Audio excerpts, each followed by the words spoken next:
श्री स्वामी समर्थ. तुम्हा सगळ्यांच्या आपल्या स्वामीसूत्र ब्लॉग या चॅनलवर पुन्हा एकदा स्वागत. आज पुन्हा एकदा तुमच्यासाठी एक छोटीशी बोधकथा घेऊन आली आहे. बोधकथा नेहमीप्रमाणे छोटीशी असली तरीही तिचा बोध मात्र खूप सुंदर असा आहे. फक्त मग बोधकथा शेवटपर्यंत ऐका, त्याशिवाय कारण तुम्हाला समजणार नाही. चला मग बोधकथेला सुरुवात करूया. एकदा नारद मुनी आकाशामध्ये भ्रमंती करत असतात आणि ते सगळ्या पृथ्वी तलाकडे म्हणजे बघत असतात की कोण काय करत आहे, कोण काय करत आहे आणि पृथ्वी तलावरचा कारभार कसा चालू आहे, ही सगळं काही नारद मुनी बघत असतात. त्यावेळेस नारद मुनींची नजर एका ठिकाणी पडली आणि त्या ठिकाणी काय दृश्य होतं माहीत नाही, परंतु ते पाहून नारद मुनी अगदी तावातावाने त्या ठिकाणाहून निघून गेले आणि सरळ ते विष्णू भगवानांकडे गेले. विष्णू भगवानांना म्हणाले की ह्या पृथ्वी तलावर काहीही काहीही चांगलं चालू नाही. तिथला कारभार जो आहे तो अगदी ढासळलेला आहे. त्यावर विष्णू भगवान म्हणाले, एवढं चिडायला काय झालं, नेमकं झालं काय ते तरी सांगाल. त्यावर नारद मुनी म्हणाले की मी सहजच भ्रमंती करत होतो आणि त्या ठिकाणी मला एक दृश्य दिसलं. तर त्या ठिकाणी अशी परिस्थिती होती की एका चिखलामध्ये बैल अडकलेला होता. त्याचे पाय पूर्णतः त्या चिखलामध्ये फसलेले होते आणि अशातच एक माणूस पळत पळत येतो आणि तो डायरेक्ट तो त्याच्या असं वाटत होतं की तो चोर आहे आणि त्याच्या पाठीमागून कोणीतरी त्याला पकडण्यासाठी येत आहे आणि त्यांच्यापासून त्याची सुटका व्हावी म्हणून तो पळत आहे. आणि नेमकं तो पळत असताना त्याची नजर या बैलावर पडते. आता मला असं वाटलं की हा माणूस या बैलाची मदत करेल, परंतु त्याने त्याची मदत केली नाही. तर त्या बैलाच्या पाठीवर पाय ठेवून तो उडी मारून पलीकडे निघून गेला आणि जेव्हा त्याने बैलाच्या पाठीवरून पाय ठेवून तिकडे उडी घेतली तेव्हा त्याची नजर एका पोटलीवर पडली आणि त्या पोटलीमध्ये काय होतं तर सोन्याची नाणी होती. 4-5 सोन्याची नाणी होती. आणि अशा पद्धतीने ह्या माणसाला असं पाहून मला ह्या गोष्टींवर काही विश्वास पटला नाही की असं कसं होऊ शकतो. एकतर हा आधीचा चोर, त्यात त्याने त्या बैलालाही मदत केली नाही. अजून त्याने जेव्हा तिकडे उडी घेतली तेव्हा अजून त्याचा फायदाच झाला, कारण त्याच्या हाताला सोन्याची नाणी मिळाली आणि तो खूप आनंदी झाला.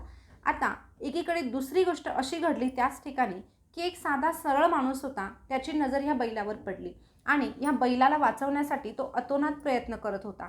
त्या बैलाला बाहेर काढण्यासाठी त्याने इतकी ताकद लावली की त्या बैलाला तर त्याने त्या चिखलातून बाहेर काढलं, त्याचे प्राणही वाचवले. पण हे होता क्षणी तो इतका जोरात खाली पडला की त्याच्या हातापायाला खरचटलं.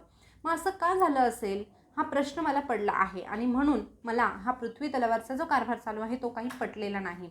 त्यावर ह्यावेळेस जेव्हा नारद मुनी विष्णू भगवानांना हे सगळं काही सांगत होते तेव्हा नारद मुनीच्या चेहऱ्यावर एकीकडे क्रोध दिसत होता त्या चोरासाठी आणि एकीकडे कीव दिसत होती त्या दुसऱ्या माणसासाठी. मग असं का घडलं, चांगल्या माणसासोबत वाईट का घडत आहे, असं नारद मुनी विष्णू भगवानांना विचारतात.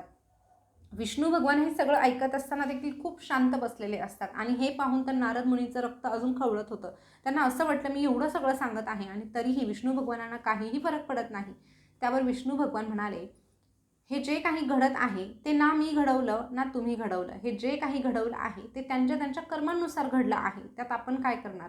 त्यावर नारद मुनी म्हणाले, याचा अर्थ चांगलं वागून काही उपयोगच नाही का. जर जर कर्मांनुसार मिळणार आहे तर मग चांगलं वागायचंच नाही का. आणि मग आपण काय लोकांना काय शिकवायचं, लोकांनी यातून शिकवण काय घ्यायची. त्यावर विष्णू भगवान म्हणाले, नाही, आपण कधीही सत्याचा मार्ग सोडायचा नाही. आपण चांगलं वागत आहोत तर आपण चांगल्याच्याच मार्गावर चालायचं आहे. भलेही त्या ठिकाणी कितीही संकट आली तरीही आपल्याला आपला चांगला मार्ग, धर्माचा मार्ग, सत्याचा मार्ग कधीही सोडायचा नाही. आता नारद मुनी म्हणाले, पण मग त्याने मिळतं काय. आपण जर चांगल्या मार्गावर चालत आहोत आणि आपला काही फायदाच होत नाही, नुकसानच होत आहे, तर मग त्यात आपल्याला मिळतं काय, आपला फायदा काय आहे. या उलट जो वाईट कृत्य करत आहे त्याच्या वाट्याला सगळ्या चांगल्याच गोष्टी घडत आहे.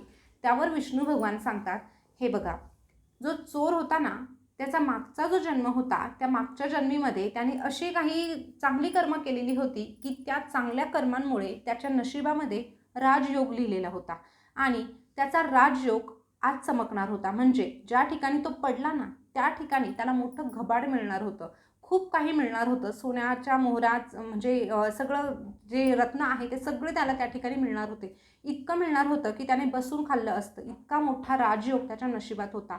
परंतु इतका मोठा राजयोग असताना देखील त्याचं आत्ताचं जे कृत्य आहे ते वाईट होतं आणि ह्या वाईट कृत्यामुळे त्या सगळ्या गोष्टींवर पाणी फिरलं आणि त्याला जिथे मोठा मोहरांचा हंडा मिळणार होता तिथे त्याला फक्त 4-5 सोन्याची नाणी मिळाली. त्याने जेमतेम त्याचे 1-2 वर्ष आरामाने निघतील, पण त्यापुढे नाही. पण हेच जर त्याचं चांगलं कर्म असतं तर कदाचित त्याने आयुष्यभर बसून खाल्लं असतं. पण त्याचं वाईट कर्म जे आत्ताचं आहे ते या ठिकाणी त्याला अशा पद्धतीने फेडावं लागलं. या उलट जो दुसरा मनुष्य तुम्ही सांगत आहात ना, त्याची मागची जी कर्म होती त्यानुसार आज त्याचा मृत्यू लिहिलेला होता. त्याचा मृत्यू आजचा अटळ होता आणि ते बैलाचं तर एक निमित्त होतं, पण या ठिकाणी त्याचा आज मृत्यू होणार म्हणजे होणारच. आता त्याचं जे आत्ताचं जे कर्म होतं ते पाहून त्याचा मृत्यू टाळला गेला. जिथे त्याचा मृत्यू लिहिलेला होता तिथे त्याला फक्त थोडंसं खरचटलं, त्याला थोड्याशा वेदना झाल्या, परंतु आज त्याचा जीव त्याच्याकडे आहे आणि त्याचा जीव त्याच्याकडे आहे, त्यामुळे असं म्हटल्यावर तर त्याची कर्मही चांगली आहे.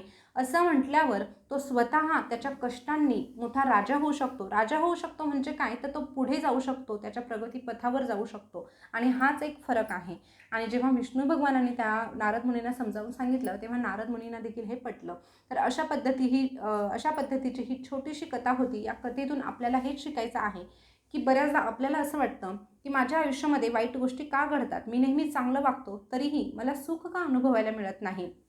या उलट एखादी व्यक्ती आहे ती वाईट कृत्य करते तरीही तिच्या बाबतीत नेहमी चांगलंच घडतं, असं बऱ्याचदा आपल्याला बघायला मिळतं.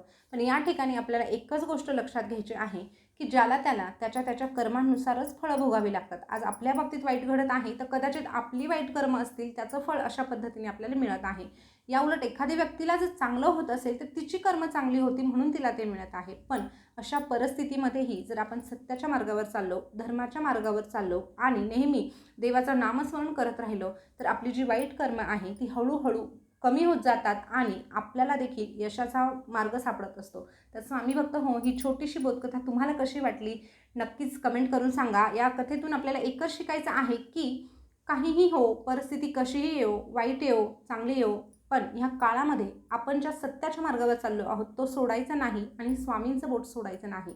नक्कीच असं जीवन जर आपण जगायला सुरुवात केली तर आपल्या जीवनाचं सोनं झाल्याशिवाय राहणार नाही. पुन्हा भेटूया नवीन बोधकथेसोबत. तोपर्यंत स्वस्त राहा, मस्त राहा आणि आपल्या चॅनलवरच्या बोधकथा ऐकत राहा. धन्यवाद.